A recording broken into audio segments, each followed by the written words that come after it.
Hi everyone, Morten Ostad here. Welcome to my channel and welcome to another video. So, as you've probably seen from the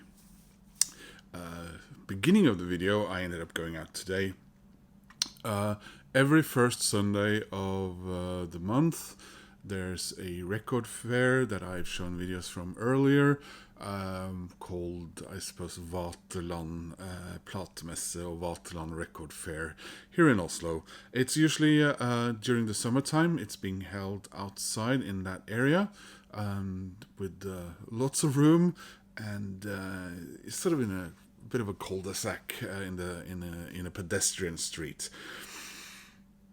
I didn't go last month, but if you go back 2 months from today, you'll see that there's a video from the record fair they had in the beginning of September. Yeah, that's correct. And I've shown videos from there earlier as well.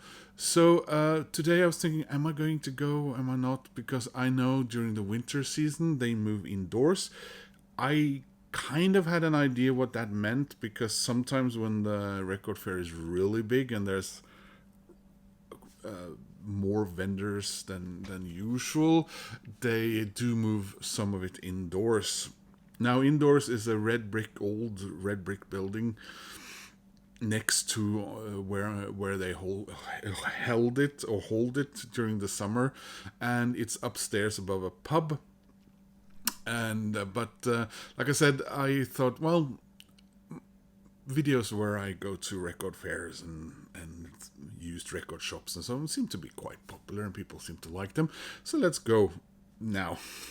It was unusually warm today, so I had put on a couple of sweaters and stuff like I've done the last few days, and it really felt like I was bit overdressed temperature wise. But then when I got there and went up the stairs, which was about half an hour, 45 minutes after they opened the doors, there were so many people in there, and let's say I was there for half an hour or 45 minutes.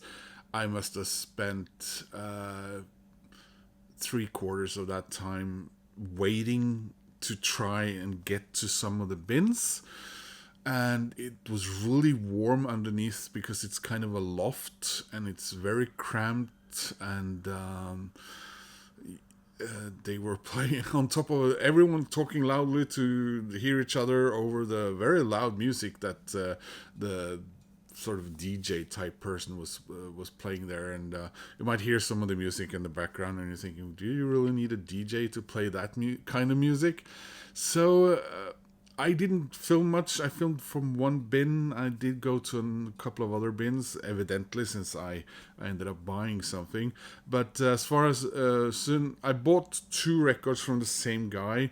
He gave me a really nice price on the 10-inch, and then I started looking at a different thing, and I was kind of about to put it back, and he said, "Well, what do you want to pay for it if you want it?" And I guess I got 1/4 of it knocked down, so that was pretty okay. I still think maybe I paid a bit much when I see what that record goes for at some online shops and stuff. But if you then count, factor in the price of shipping, where I think I'm kind of even. And it's a band that I've been meaning to listen to. I just wanted to give a quick and now after that I went out for some coffee. I have a Starbucks that I love to go to up at a place called Madchester, and because I have their card and I'm kind of like a membership thing, I got a message a few days ago that I could get an early cup of some sort of Christmassy type coffee because of that, which I think they will be. I think they'll begin selling next week or something like that. And I thought that was a nice thing, because I did want to go down by the harbor, because the USS Harry S. Truman, the aircraft carrier, is here in Oslo. But when I traveled past the harbor in the tram, I could see that it was nowhere to be seen. It's hidden sort of behind some islands, and the city's full of U.S. Navy personnel enjoying a few days of shore leave, but they are ferried into town because I don't think there's really any room to moor. I was going to say there was no place to moor an aircraft carrier, but then again, they HMS Queen Elizabeth was here 3 years ago, and there was room for that one, so I don't know. But so I stayed on the tram and went up to Madchester instead. And then I didn't really want to go home because right now I feel kind of sick and tired of this flat, and I'm not looking forward to next week in a global sense. And so I thought, well, there's usually some sort of flea market thing going on at a little park called Birkeland here in Oslo. So I did go there, and I mean, I've seen in more interesting driftwood, to be honest. So there's a little bit from there, and so I just wanted to do a shout out to Gav and congratulate him on his latest achievement. I think he is kind of a little bit the inspiration for one of the records that I bought today. Steve Carlson is definitely also, and I also want to give a shout out to Chris and say, no, I don't intend to go looking at thrift stores, etc., and compete in any sense with your record collecting. That's not my intention. So if you see something that looks like something you do, I won't be doing that a lot. Okay, just kidding.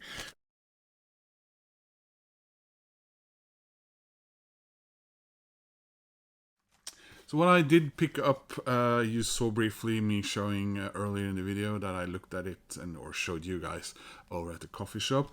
So I got Black Market Clash, Funny enough, there's been quite a few videos lately.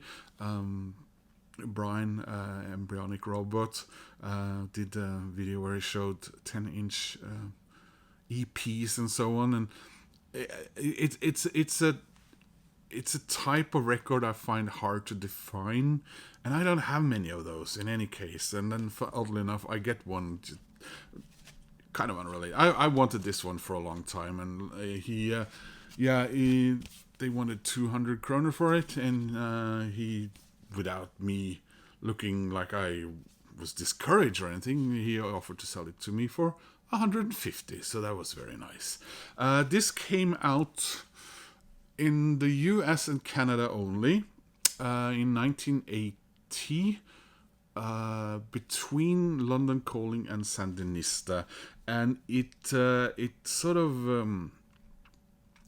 of catches up with a few B-sides from various singles. Most of these tracks would not have been available to the US and Canadian record buying public back around those days, unless they were special imports or something like that. It was later released as a 12-inch and as a cassette, and then it was, I think, also briefly released as a CD, but it was discontinued when I think it's called Extra Black Market Clash came out, a compilation, and then it did get a brief reissue on vinyl, I think in 2000 and did he say 2011, and has been released here and there, sort of, maybe not entirely in a kosher manner around the world as at other stages. But this is a US / Canadian issue from 1980. There's not much to really show on the inside here. We have a nice 10-inch inner sleeve, nice in, well, whatever sense. And then you can see the vinyl and the label, and I always had my eye out for this one. And my Clash collection is, I have a couple of CD box sets. I have that Ghetto Blaster. I have I did have all their regular CDs, and the only separate CD I kept after I got the Ghetto Blaster is my my deluxe CD of the London album. Yeah, that's right. And then I have all my vinyls from my teenage years, which are, I think they're mostly nice price vinyls from sort of 82-ish until 86, 87. And even Cut the Crap I have on vinyl. So I don't have any. I don't think I have any Clash on 10-inch, 7-inch. Sorry, singles.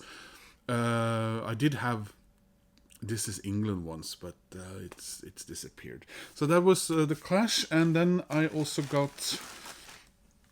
This is my very first ever record by Inspiral Carpets. This is The Beast Inside, their second album, which came out in 1991. Inspiral Carpet are considered indie rock, indie alternative, but they're also considered to be part of the Madchester sort of movement, although I suppose to be more factual, they are actually from Oldham, and they did fairly well for a while, and then they spent some years apart, yes, but they've been playing together again until the death of one of their members. But I think they are sort of active again now. So this is the Beast Inside limited edition purple double vinyl. Includes exclusive bonus track. And he wanted 395 for it, and I knocked him down to 300. And which I now feel I was a little bit rude somehow. I'm a Scandinavian. We don't do what is the heckling? No, what's the? Oh, I can't remember the word now. Sorry, guys. But I thought the price was 350, so I thought I asked him to knock off 50 kroner. I actually asked him to knock off 95. So I just realized that now, and I feel a bit. Oh, that's not on. So yeah, it's sealed. And he was selling a lot of these records, it seemed, for someone else.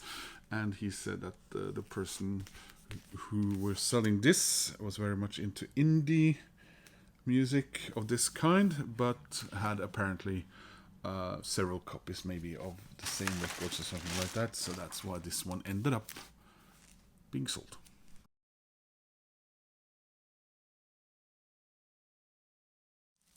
I'm always surprised when I find a record which is on the Mute label, because I sort of think that there were like two bands on Mute, and there was Depeche Mode and Yazoo and whatever Vince Clarke did after that, Erasure or something.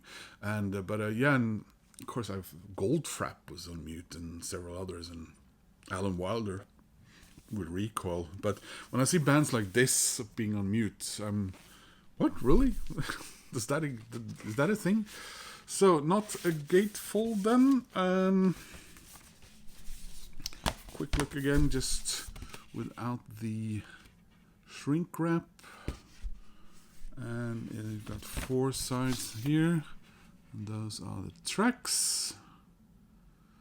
I have been meaning to get something by them, but I keep putting it back and not doing it. And I thought today was in a way. Because I kind of just want to get out of there, but after I bought the Clash thing, I thought, get one more thing. I didn't have to, but yeah, that's how it works in our brains, I suppose. So of course I wanted their debut album, which I'm a little bit sort of know a little bit about and have heard some tracks from. I don't think I've ever heard any songs, at least not knowingly, from this album. So here we are, the gorgeous color on the vinyl there. Very much the color of Solbærsaft. Drink we drank a lot when I grew up. I should buy some of that again. Mix it with water. It's not Kool-Aid. It's soft. I don't know. I don't remember what to call it in English, to be honest. Yeah, and we've got a bit of different color on the label here, but again, the same gorgeous color. Almost feel like I'm holding up a vinyl album by Prince. So yeah, that was my little foray out into Oslo on a surprisingly warm Sunday, on first Sunday of November, here in good old Oslo, or O-Town, Norway. And yeah, it was a nice day. Ended up coming home before I made this video, watching some. I think I watched the Thor movie. That's correct. Anyway, guys, thank you for watching, and please click like. That helps my channel. If you want to subscribe, that's lovely. That makes me happy. I'm so happy about all my new subscribers lately, and I love the comments and hearing some, you got some of you guys who recommend stuff that comes on the back of things that I've shown, and that's always great and helpful as well. So thanks for watching, and I hope to see you soon in another video. Bye.